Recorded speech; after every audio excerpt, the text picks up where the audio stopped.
Hello friends, आज मैं explain करूंगी न्यू के ड्रामा जिसका नाम है वंडरफुल वर्ल्ड। कहानी की शुरुआत में हम एक लेडी को देखते हैं जिसका नाम उन सोयन होता है।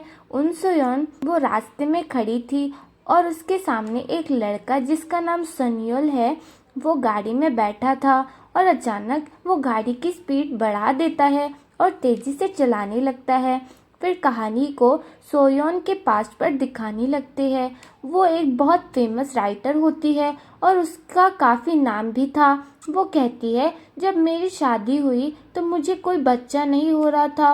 बड़ी मुश्किल से उसकी लाइफ में एक क्यूट बेबी आया जिसका नाम उन्होंने गॉनवू रखा। उनकी एक छोटी सी प्यारी फैमिली बन गई। वो बहुत प्यार से रहते थे और बहुत खुश थे।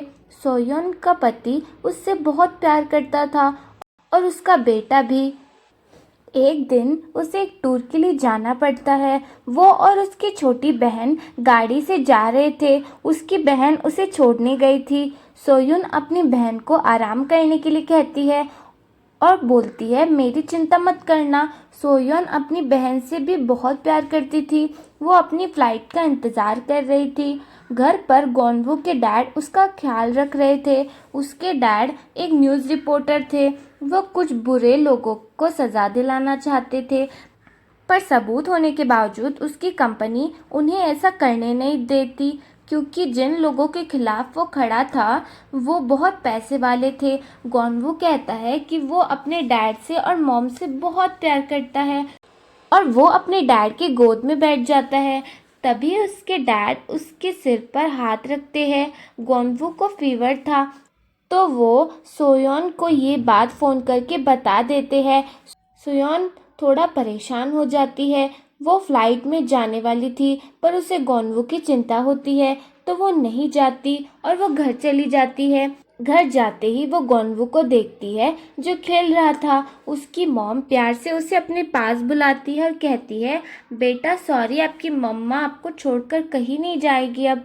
गॉनवू खेल रहा था तो सोयोन अंदर चली जाती है। उसका पति कहता है, अरे तुम वापस क्यों आ गई? तुम्हारा तो प्रोग्राम था ना। सोयोन कहती है, मुझे गॉनवू की चिंता हो रही थी। उसका पति कहता है, मुझे खुशी हुई कि तुम वापस आ गई। मैंने तुम्हें बहुत मिस किया। सोयोन उसके पति को देखती है जो डिप्रेशन वाली पिल खाता था। सोयोन कहती है, प्लीज़ मुझे माफ़ कर दो, मैं तुम्हारे साथ नहीं थी।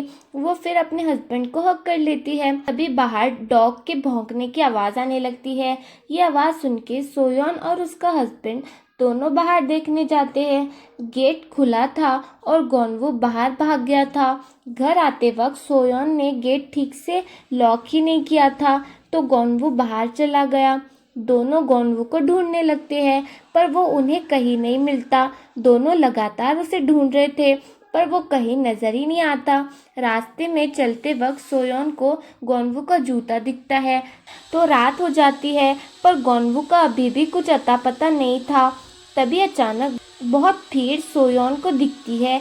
वो वहां जाती है। एक बच्चे का एक्सीडेंट हो गया था। सोयोन जब पास जाके देखती है तो वो उसका बेटा गॉनवू था।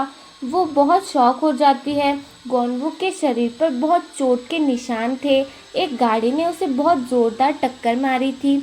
उसे हॉस्पिटल में लेकर जाते हैं। सोयोन की तो मानो पूरी दुनिया ही पलट चुकी थी। वो ये बात अपनी बहन को फ़ोन करके बता देती है। उसकी बहन ये सुन के बहुत शॉक हो जाती है और हॉस्पिटल जाती है। सोयोन की मॉम भी उसके साथ जाती है। उसकी मॉम जैसे ही सोयोन को देखती है वो और भी रोने लगती है।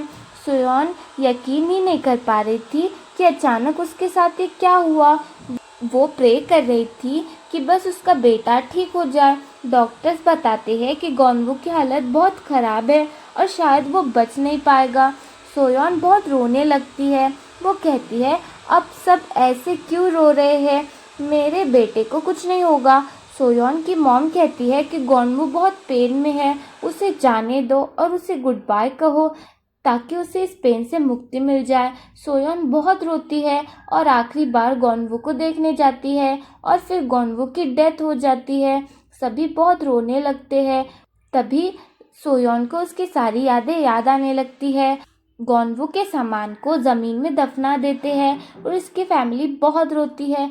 सोयोन अभी भी यकीन नहीं कर पा रही थी कि गॉनवू अब इस दुनिया में नहीं रहा। उसकी सारी दुनिया ही बिखर जाती है। वो खुद से कहती है, मैंने हर दिन प्रे किया कि मेरी डेथ हो जाए, पर ऐसा नहीं हुआ। वो रास्ते से चल रही थी, वो अब जिंदा लाश बन चुकी थी। वो एक रेस्टोरेंट के बाहर खड़ी थी। वो एक फैमिली को खाना खाते हुए देखती है तो उसे अपने बेटे की याद आती है। वो अंदर जाती है और खाना ऑर्डर करती है, पर खाती नहीं। उसे बस अपने बेटे की याद आती है। जहाँ पर गॉनवू का एक्सीडेंट हुआ था, वो वहाँ जाके बहुत रोती है। अगले दिन कोर्ट में उनकी हियरिंग थी। जिस आदमी ने गॉनवू को टक्कर मारी थी, सबूत ना होने की वजह से उसे सज़ा नहीं मिलती और उसे छोड़ दिया जाता है। गॉनवू के डैड को बहुत गुस्सा आता है कि उसके बेटे के किलर को बिल्कुल भी सज़ा नहीं हुई। वो उस आदमी को मारने जाते हैं, पर उन्हें पुलिस पकड़ के ले जाती है और जेल में डाल देती है। सोयोन पूरी तरह से परेशान हो चुकी थी। वो बस चाहती थी कि उसके बेटे को इंसाफ मिल जाए, पर ऐसा कुछ नहीं होता। जिस आदमी ने गॉनवू को मारा, वो खुलेआम घूम रहा था। वो शॉप से केक लेकर जाने लगता है। तभी उसके सामने सोयोन आती है और कहती है, तुमने मेरे बेटे के साथ बहुत गलत किया है, उससे माफ़ी मांगो। पर वो आदमी ऐसा नहीं करता। सोयोन बार बार यही बात कह रही थी कि मेरे बेटे से माफ़ी मांगो, पर वो आदमी कहता है, तुम्हारा बेटा अब मर चुका है, तो अब मैं कुछ नहीं कर सकता। हाँ, पर मैं इसके बदले तुम्हें पैसे ज़रूर दे सकता हूँ। फिर वो आदमी जाने लगता है। सोयोन फिर अपनी कार में बैठ जाती है। उसने फैसला कर लिया था कि अब वो उस आदमी को मार डालेगी। वो सीधा कार को फिर उस आदमी के ऊपर चढ़ा देती है और उस आदमी की वही डेथ हो जाती है। और एपिसोड 1 यहीं पर एंड हो जाता है। मिलते हैं हमारे नेक्स्ट एपिसोड में।